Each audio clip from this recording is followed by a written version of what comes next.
Blasphemous 1 se fue tirando por cosas más simples, cosas más conceptuales, cosas más minimalistas. En el caso de Blasphemous 2 se ha buscado una mayor riqueza musical a la hora de instrumentos que intervienen, a la hora de palos que maneja, que uno va pues probando diferentes cosas, trasteando con diferentes instrumentos, hasta que más o menos consigue algo sólido en el que poder desarrollar, poder seguir trabajando. Yo creo que la música de Blasphemous es un elemento súper icónico del juego. A nivel mundial, ¿no? Los fans del juego son muy fans de la música.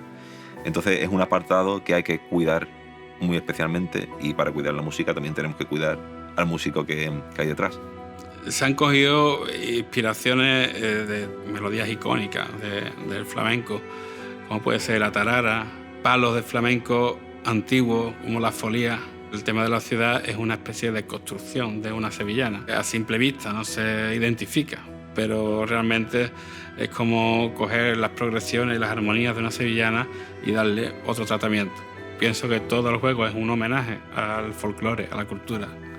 Y incorporar, buscar esas ideas y adaptarlas, yo creo que es muy adecuado para lo que estamos haciendo. Yo he tenido la oportunidad de trabajar con grandes profesionales. Todas las personas con las que he trabajado son grandes músicos y todos tienen su reconocimiento, su renombre. Yo los sigo a todos desde hace tiempo. He ido a conciertos suyos, los tengo en muy alta estima. La anécdota interesante es que fuimos, Carlos y yo, a un espectáculo que se llama Gugurumbe, que mezclaba música medieval y barroca con el flamenco, con los orígenes del flamenco. Recuerdo estando con él en el concierto y decirle, quiero a ese tío grabando la banda sonora. Los dos estábamos alucinando porque queremos ese sonido, esa calidad, ese estilo tan particular. Y Carlos flipó componiendo la música para que ellos luego la toquen. La cantidad de temas que se han hecho para Blasphemous 2 ha sido más o menos similar a las del 1. Digamos que unos 30 temas musicales más unas 20 atmósferas, con lo que si se recopilara todo podríamos tener unas 3 horas de música tranquilamente. He podido contar con mucho más tiempo del que conté en Blasphemous 1, porque en Blasphemous 1 estaba también muy dedicado a todo el audio, efectos de sonido, y en este caso me estaba más centrado en la banda sonora, con lo que básicamente he tenido muchísimo más tiempo y he tenido muchísimos más recursos para desarrollarla. La idea de grabar con la orquesta es una cosa que se tenía contemplada de primera hora. Lo que pasa es que hasta que no se tiene toda la banda sonora compuesta, asignada, y tú la ves que ya está funcionando, no puedes tomar esa decisión. Nos dimos cuenta de que había algunos casos en los que se estaban utilizando bocetos que se basaban en orquestas virtuales. Siempre trabajar con librerías MIDI es súper útil. Puedes hacer muchísimas cosas en tu estudio, pero bueno, el hecho de grabar con músicos de verdad siempre es un salto tanto a nivel de calidad como a nivel de carga humana.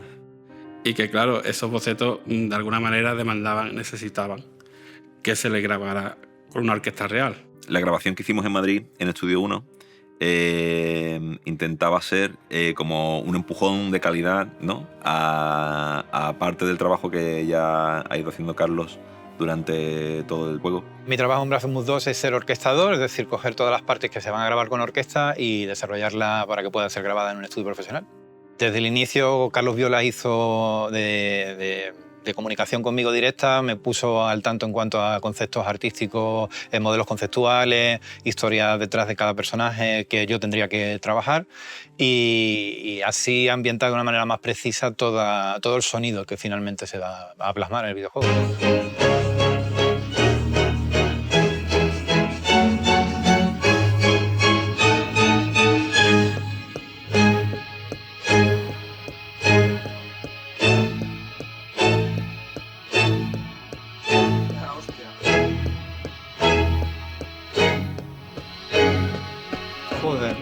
Joder, vale. Ok. Esto sí, necesitamos resolver los estacatos de antes del final, pero el final está abordadísimo. Hacemos otra igual, ¿vale? Para esta grabación en particular hemos contado con 22 músicos de cuerda, 6 violines primeros, 6 violines segundos, 4 violas, 4 chelos y 2 contrabajos. Y en la sección de por la tarde con el coro contaremos con 16 personas de coro distribuidos en las 4 voces principales. Conseguir el equilibrio entre los coros y la orquesta va a ser lo más complejo. Ha sido la orquesta más grande con la que he trabajado hasta ahora y, hombre, en esa experiencia, sobre todo para cualquier compositor, las primeras veces es mágica, es maravillosa, es como un sueño. También es delicado porque si hay algún tipo de problema en alguno de los elementos, digamos, ese momento mágico se puede tornar un poco angustioso, pero la verdad es que como he tenido la suerte de trabajar con profesionales tan grandes, la verdad es que he podido estar despreocupado y he podido estar disfrutando del momento. Si yo utilizo coros virtuales, la verdad es que no me gusta cómo queda, pero pienso que si esto lo interpretara un coro de verdad, podría quedar de otra manera, y fue un poco el argumento que utilicé para hacer la prueba. Ha quedado muchísimo mejor, la verdad es que no me arrepiento en absoluto. Era un poco un movimiento de reconocimiento hacia el trabajo que él estaba haciendo para darle el cariño que se merecía, ¿no? Poner medios para intentar aupar su trabajo un poco también al siguiente nivel.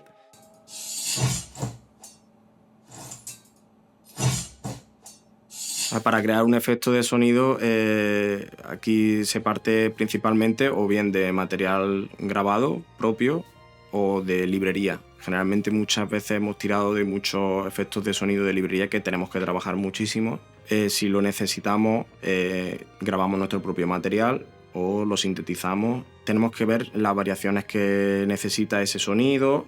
Hacemos primero una pequeña aproximación del sonido y la integramos para ver cómo funciona en el juego y recoger un feedback, y constantemente va pasando por un ciclo de iteración hasta que se llega al resultado que creemos óptimo dentro de lo que es la guerrilla esta de que estéticamente funcione, técnicamente solventa los problemas y que coincida con los tiempos de producción.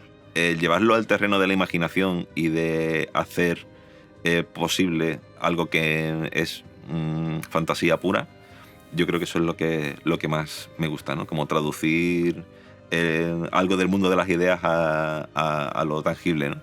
Pues sonorizar 3 armas en Blasphemous 2 ha sido multiplicar el trabajo ya no por 3. Se tenía que sentir todo muy, muy orgánico y a la vez muy impactante.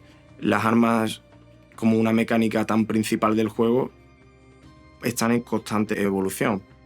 Por tanto, a lo mejor desarrollas un sonido en un momento concreto que te funciona muy bien, pero te encuentras que ahora el arma puede hacer otro combo y entre ese combo ya no funciona orgánico.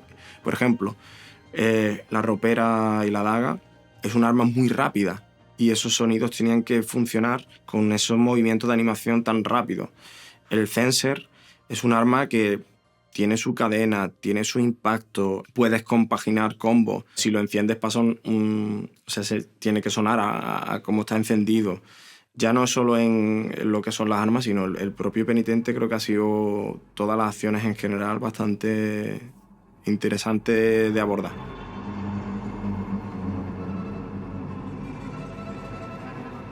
A la hora de crear las atmósferas se tira para cosas más conceptuales. Como por ejemplo, si se quiere crear una atmósfera de un sitio donde hay, por ejemplo, panales de abejas, pues se utilizan instrumentos de arco en el que utilizando las técnicas de trémolo y de frotar el arco de manera rápida, montado correctamente, puedes conseguir pues, una atmósfera en la que conceptualmente, sonoramente, estemos transmitiendo ese concepto.